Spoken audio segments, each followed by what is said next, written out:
យើងជាបងប្អូនប្រៀបដូចក្បូននឹងទូយើងរួមសុខទុក្ខប្រៀបដូចជាទឹកនឹងត្រីទាំងមិត្តភក្តិចាំងព្រមទាំងមិត្តភក្តិថ្មីថ្មីទាំងប្រុសទាំងស្រីសុទ្ធតែជាគ្រួសារខ្មែរ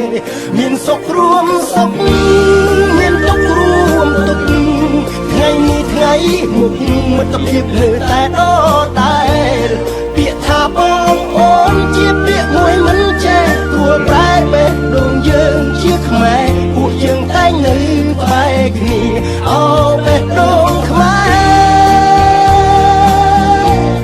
រំភើបម្លេះទេពេលបានជួបជុំគ្នារំលែកក្តីសុខដល់បងអូនទាំងឡាយនាំគ្នាសើចអាកាយសប្បាយគ្រប់គ្នាបេះដូងអូនញោមរួមបានជុំគ្នានេះជាបេះដូងខ្មែរ